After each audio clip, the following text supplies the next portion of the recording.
हरिओम तत्सत। ज्ञान भक्ति चैनल में आपका स्वागत है। इस चैनल में हम ज्ञान भक्ति और सनातन धर्म का प्रसाद ग्रहण करते हैं। यदि आपने हमारे चैनल को सब्सक्राइब नहीं किया है तो कृपया अभी सब्सक्राइब कर लीजिए। धन्यवाद। हमारा दंडवत प्रणाम है ब्रह्मांडीय ईश्वरीय शक्ति को, हमारे पूजनीय गुरुदेव श्री स्वामी ज्योतिर्मयानंद जी महाराज को, सब संतों और शास्त्रों को और आप सब में विद्यमान परमेश्वर को। आज के सत्संग में हम गीता प्रेस गोरखपुर द्वारा प्रकाशित पद्म पुराण के सृष्टि खंड का श्रवण करेंगे। आज का अध्याय है गरुड़ जी का चरित्र।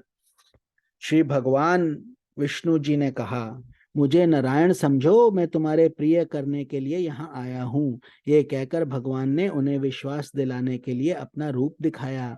मेघ के समान श्याम विग्रह पर पीतांबर शोभा पा रहा था। चार भुजाओं के कारण उनकी झांकी बड़ी मनोरम जान पड़ती थी। हाथों में शंख चक्र गदा और पद्म धारण किए सर्वदेवेश्वर श्री हरि का दर्शन करके गरुड़ ने उन्हें प्रणाम किया और कहा, पुरुषोत्तम बताइए, मैं आपका कौन सा प्रिय कार्य करूं। श्री विष्णु बोले, सखे तुम बड़े शूरवीर हो, अतः हर समय मेरा वाहन बने रहो। ये सुनकर पक्षियों में श्रेष्ठ गरुड़ ने भगवान से कहा, देवेश्वर आपका दर्शन करके मैं धन्य हुआ, मेरा जन्म सफल हो गया। प्रभु, मैं पिता माता से आज्ञा लेकर आपके पास आऊंगा।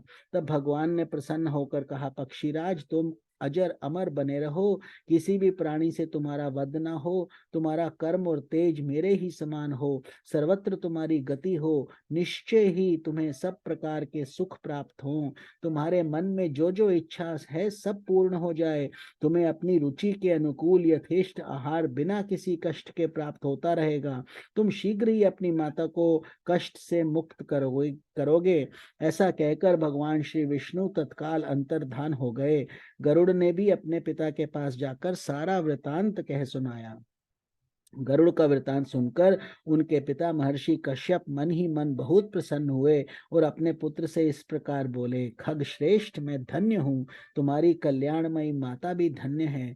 माता की कोख तथा यह कुल जिसमें तुम्हारे जैसा पुत्र उत्पन्न हुआ सभी धन्य हैं। जिस कुल में वैष्णव पुत्र उत्पन्न होता है वे धन्य है। वे वैष्णव पुत्र पुरुषों में श्रेष्ठ है तथा अपने कुल का उद्धार करके श्री विष्णु का सायुज्य प्राप्त करता है। जो प्रतिदिन श्री विष्णु की पूजा करता, श्री विष्णु का ध्यान करता, उन्हीं के यश को गाता, सदा उन्हीं के मंत्र को जपता, श्री विष्णु के ही स्तोत्र का पाठ करता, उनका प्रसाद पाता और एकादशी के दिन उपवास करता है, वे सब पापों का क्षय हो जाने से निसंदेह ही मुक्त हो जाता है। जिसके हृदय में सदा ही श्री गोविंद विराजते हैं वह नर श्रेष्ठ विष्णु लोक में प्रतिष्ठित होता है। जल में, पवित्र स्थान में, उत्तम पथ पर, गौ में, ब्राह्मण में, स्वर्ग में, ब्रह्मा जी के भवन में तथा पवित्र पुरुष के घर में सदा ही भगवान श्री विष्णु विराजमान रहते हैं। इन सब स्थानों में जो भगवान का जप और चिंतन करता है वे अपने पुण्य के द्वारा पुरुषों में श्रेष्ठ होता है और सब पापों का क्षय हो जाने से भगवान श्री विष्णु का किंकर होता है। जो श्री विष्णु का सारूप्य प्राप्त कर ले वही मानव संसार में धन्य है।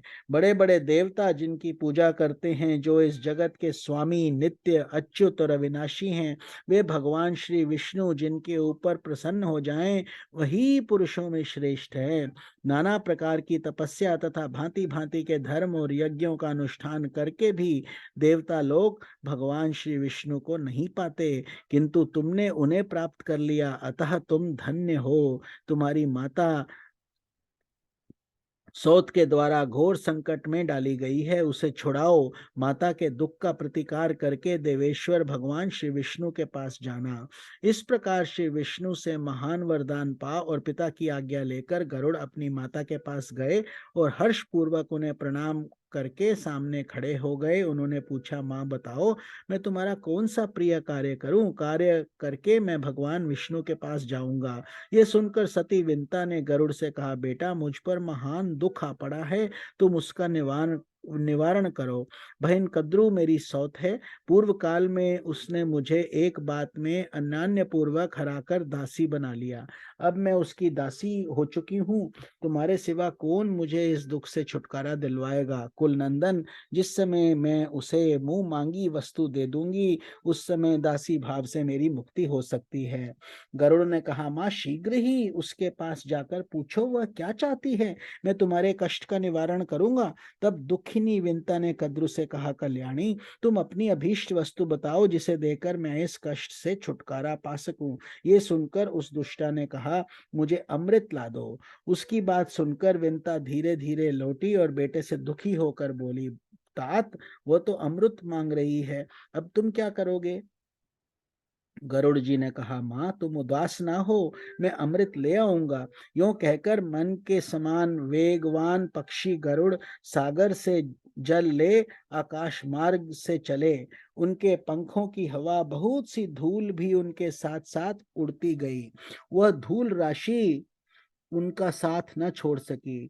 गंतव्य स्थान पर पहुंचकर गरुड़ ने अपनी चोंच में रखे हुए जल से वहां के अग्निमय प्रकार परकोटे को बुझा दिया तथा अमृत की रक्षा के लिए जो देवता नियुक्त थे उनकी आंखों में पूर्वोक्त धूल भर गई, जिससे वे गरुड़ जी को देख नहीं पाते थे। बलवान गरुड़ ने राक्षसों को मार गिराया और अमृत ले वो वहां से चल दिए। पक्षी को अमृत ले जाते देख एरावत चढ़े हुए इंद्र ने कहा, अहो पक्षी का रूप धारण करने वाले तुम कौन हो जो बलपूर्वक अमृत को लेके जाते हो। संपूर्ण देवताओं का अप्रिय करके यहाँ से जीवित कैसे जा सकते हो। गरुड़ ने कहा, देवराज, मैं तुम्हारे अमृत लिए जाता हूँ, तुम अपना पराक्रम दिखाओ। ये सुनकर महाबाहु इंद्र ने गरुड़ पर तीखे बाणों की वर्षा आरंभ कर दी, मानो मेरुगिरी के शिखर पर मेघ जल की धाराएं बरसा रहा हो। गरुड़ ने अपने वज्र के समान तीखे नखों से ऐरावत हाथी को विदीर्ण कर डाला तथा मातली सहित रथ और चक्कों को हानि पहुंचाकर अग्रगामी देवताओं को भी घायल कर दिया। तब इंद्र ने कुपित होकर उनके ऊपर वज्र का प्रहार किया।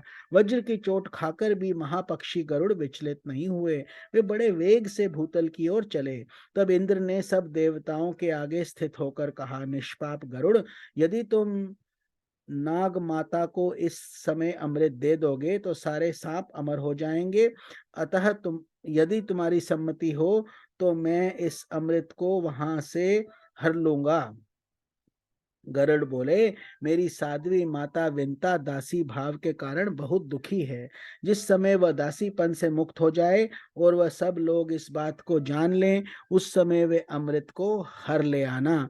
यूं कहकर महाबली गरुड़ माता के पास जा इस प्रकार बोले, माँ मैं अमृत ले आया हूँ, इसे नाग माता को दे दो। अमृत सहित पुत्र को आया देख विंता का हृदय हर्ष से खिल उठा। उसने कद्रु को बुलाकर अमृत दे दिया और स्वयं दासी भाव से मुक्त हो गई। इसी बीच में इंद्र ने सहसा पहुंचकर अमृत का घड़ा चुरा लिया और वहां विष का पात्र रख दिया। उन्हें ऐसा करते कोई देख न सका। कद्रु का मन बहुत प्रसन्न था। उसके पुत्रों को वेगपूर्वक बुलवाया और उनके मुख में अमृत जैसा दिखाई देने वाला विष दे दिया। नाग माता ने पुत्रों से कहा, तुम्हारे कुल में विनाश होने वाले सभी सर्पों के मुख में ये अमृत की बूंदें नित्य निरंतर उत्पन्न होती रहें तथा तुम लोग इसे सदा इससे संतुष्ट रहो। इसके बाद गरुड़ अपने माता पिता से वार्तालाप करके देवताओं की पूजा कर अविनाशी भगवान श्री विष्णु के पास चले गए। जो गरुड़ के इस उत्तम चरित्र का पाठ या श्रवण करता है वे सब पापों से मुक्त होकर देवलोक में प्रतिष्ठित होता है। ब्रह्मा जी कहते हैं, ऋषियों के मुख से ये उपदेश और गरुड़ का प्रसंग सुनकर वे पतित ब्राह्मण नाना प्रकार के पुण्य कर्मों का अनुष्ठान करके पुनः ब्राह्मणत्व को प्राप्त हुआ और तीव्र तपस्या करके स्वर्गलोक में चला गया। सदाचारी मनुष्य का पाप प्रतिदिन क्षीण होता है और दुराचारी का पुण्य सदा नष्ट होता रहता है। अनाचार से पतित हुआ ब्राह्मण भी यदि फिर सदाचार का सेवन करे तो वह देवत्व को प्राप्त होता है। अतः द्विज प्राणों के कंठगत होने पर भी सदाचार का त्याग नहीं करते। नारद, तुम भी मन, वाणी, शरीर और क्रिया द्वारा सदाचार का पालन करो।